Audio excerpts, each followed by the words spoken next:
Moi, à la base, j'ai démarré ma première entreprise en 2009. C'était une agence de marketing web et de publicité sur le marché français. Et j'ai vendu en 2012. Donc, un bon montant d'argent. Et j'avais de l'argent de côté et j'étais investi dans différentes entreprises. Comme mesbobettes.ca, je crois que vous connaissez. Et, euh, et j'avais donc une liquidité intéressante pour déjà démarrer le projet.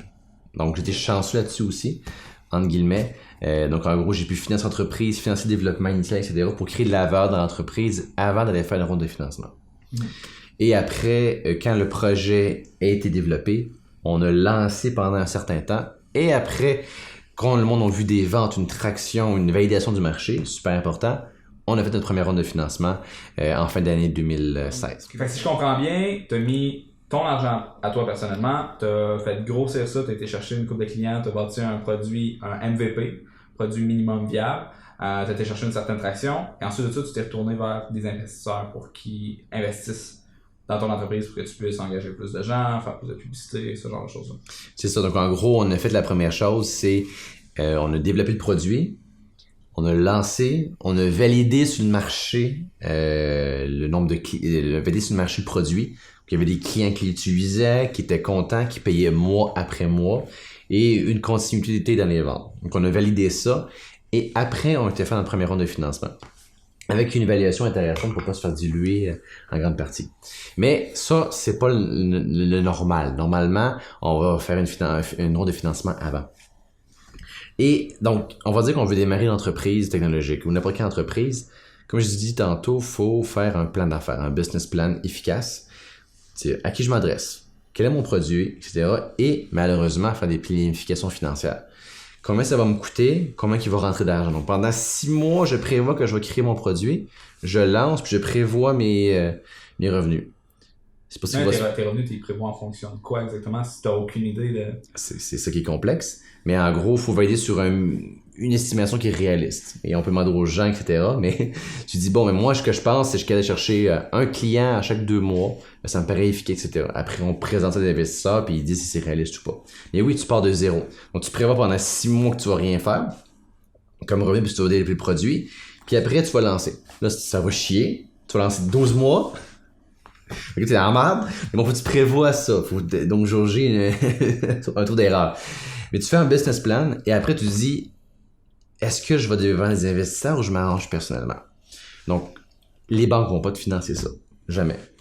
Ils vont vouloir du solide. Donc, en gros, tu peux dire, par exemple, j'ai mon hypothèque, j'ai 40 ans, ma maison vaut 400 000, j'ai 150 000 qui me reste à payer, j'ai une hypothèque à 250.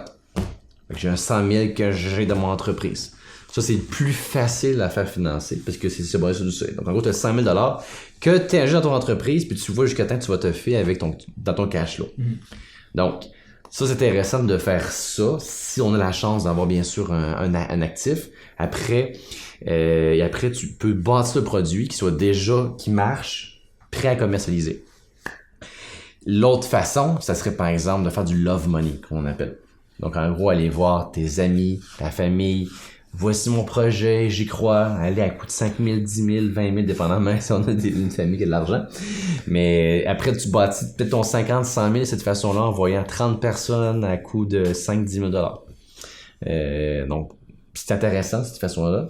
Et la troisième façon, qui est très à l'américaine, c'est les fameux venture caps. Donc, des fonds d'investissement, des dragons, comme tout le monde connaît maintenant à cause de Radio-Canada.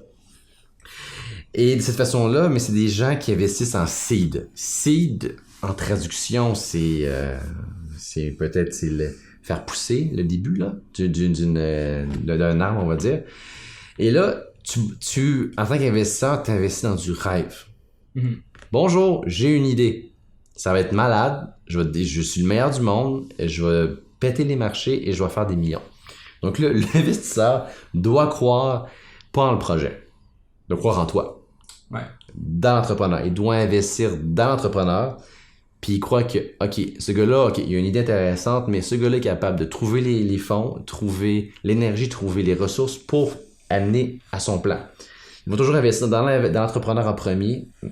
Ça va aller, j'ai parlé des rondes C, de ronde A, ronde B. la plupart des rondes investissent dans l'entrepreneur. Après, ronde sait que t'es stats, puis il investit plus dans l'entrepreneur, il investit dans l'entreprise, mais il investit dans l'entrepreneur maintenant. Donc, ton troisième choix, tu y vas. Et au Québec, il n'y a pas beaucoup de seed. C'est très américain, là. Quand je dis investisseur du seed, entre nous deux, c'est très risqué. Il y a un gars qui cogne à ta porte. Bonjour, j'ai une idée intéressante de boîte de recyclage qui recycle automatiquement. Tu dis, ok, intéressant, ça a l'air intéressant. Il n'y a rien de fait, c'est juste une idée, hein. Puis je mets 100 000 là-dedans. Donc, un investisseur va s'attendre que de faire du x100, faire du x1000 pour son investissement. Dans ce type, parce que le risque est très élevé. Tu n'as même pas le produit prêt pour ton marché. Il y a rien. Il y a juste une idée. Ouais. Donc, c'est très risqué. Donc, c'est très compliqué à les trouver. Donc, quelqu'un qui se fonds d'investissement, par exemple, le fonds V3 Ventures à Shawinigan. Tu fais Shawinigan aussi. Donc, en gros, c'est un fonds qui fait du seed au Québec. C'est un des rares fonds qui font du seed. Donc, c'est un exemple. Donc, j'espère que vous n'avez pas tout appelé en même temps. Ils vont avoir les lignes occupées. Mais l'important, j'ai pas la science infuse non plus, là, mais les trois façons, si tu as une idée intéressante, ta finance par toi-même, avec les fonds que tu as de côté, avec tes actifs comme ta maison ou autre pour te faire prêter. La deuxième façon, c'est du love money, avoir cherché de l'investissement avec du monde que tu connais à droite et à gauche, ta famille et tout. Et troisièmement, là, tu rentres dans les fameux dragons, des fonds, et ensuite, ils vont prendre une bonne partie d'entreprise. Une bonne partie d'équité. Justement, en parlant des seeds, justement, ça me faisait penser à une entrevue que j'avais écoutée avec Peter Thiel, justement, qui était de Facebook, et Thiel Capital, qui est son fonds d'investissement. Ouais. Et lui, ce qu'il disait, c'est que justement, c'est tellement risqué que tu vas investir sur...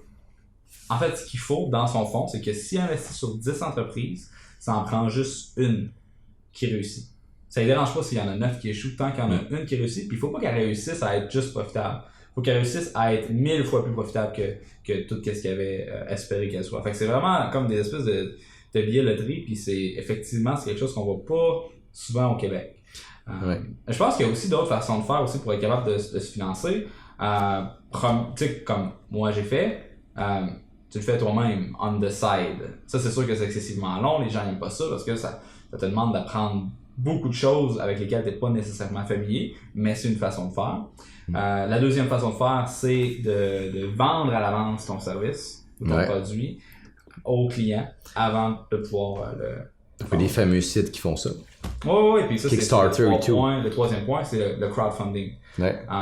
Mais au niveau du B2B, dans le sens que, je sais pas moi, si les fermes auraient tout intérêt à avoir un logiciel de gestion pour compter les œufs de façon plus efficace, peut-être qu'il y a quelque chose qui fait chier autour de cette problématique-là. Ça va aller voir, puis tu pourrais aller regarder 10 farmers, puis demander à chacun de ces 10 farmers-là de te payer, et d'aller chercher justement le financement pour leur offrir la solution gratuitement à vie, et ensuite de ça, être propriétaire pour être capable de la revendre à d'autres farmers à travers le Québec, le Canada et le reste du monde. Fait que ça pourrait être une façon de faire. C'est ce que j'ai fait d'ailleurs avec ma formation sur la publicité Facebook. J'ai dit aux gens, j'aimerais ça faire une formation. Est-ce que vous êtes down pour me donner de l'argent à l'avance? Donnez-moi 500$, puis je vais vous la donner. J'avais généré 8 000$, ce qui était assez pour 3 mois de manger des ramen, puis de payer mon appartement, puis mes choses. Ce que j'ai fait. Pendant 3 mois, j'ai fait ma formation, j'ai acheté l'équipement qui était nécessaire. Puis une fois que ça a été fait, là, les choses se sont mises à aller mieux. Très stratégique, très intéressant. Puis le crowdfunding a un peu changé tout avec ça, mais tu fait toi-même en plus, fait que c'est excellent. Mais c'est ça, le crowdfunding, ça c'est quelque chose qui pourrait être excessivement profitable. C'est sûr que c'est très complexe de faire du crowdfunding, j'en ai jamais fait, mais c'est faux de penser qu'on peut juste se mettre sur un site comme Kickstarter, puis attendre que ça explose comme que ça l'a fait pour les montres Pebble ou n'importe quel autre gadget pour que ça a explosé. Parce que ça prend une campagne de marketing, Kickstarter. Faut que tu investisses 10-15 000 en pub puis en influenceurs pour faire lever ta campagne pour être capable d'aller chercher 300 000. Ouais. Mais c'est pas gratuit comme la plupart des gens pensent. Fait que... Je m'y connais pas, mais si on cible la bonne personne pour répondre aux bons besoins, ça devient plus viral et tout. Devenir viral, c'est sûr. Mais il faut payer, comme tu dis, une bonne base. Puis quand on a déjà de la notoriété, quand on a déjà un site web avec une liste de courriel, avec une page Facebook, avec des abonnés, avec des gens à qui tu peux envoyer des notifications push, ben ça va être définitivement pour être capable de faire ce genre de campagne-là. Parce que sinon, il faut que tu payes pour être capable d'avoir l'attention, puis tu n'auras pas nécessairement la notoriété à l'avance. Je pense juste à Seth Godin, que lui, c'est libre finalement, il finance tout à l'avance via Kickstarter. Aussi, je pense à, comment ça s'appelle? Cards Against Humanity, le jeu là, de cartes. Ok. Je me rappelle plus exactement c'est quoi le jeu de cartes. C'est quelque chose qui est un peu niaiseux. Et à chaque Halloween, ils font une campagne de financement qui est totalement ridicule. L'année passée, j'ai donné 15$ à leur campagne de financement. Et le concept, c'était, il y avait une pelle mécanique qui creusait un trou.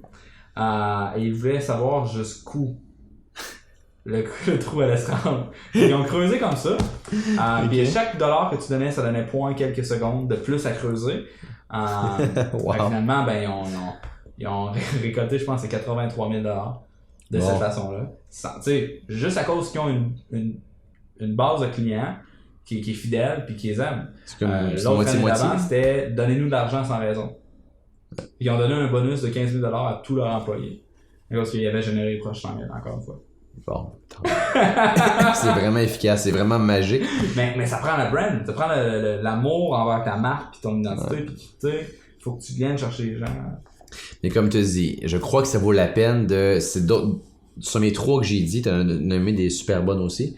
Puis ça vaut la peine d'essayer le tout avant de commencer à s'investir personnellement trop et aller voir des ventures. C'est toujours intéressant d'aller valider le marché. En plus, l'avantage avec essayer de vendre soi-même et faire les Kickstarter, ça permet de valider le marché.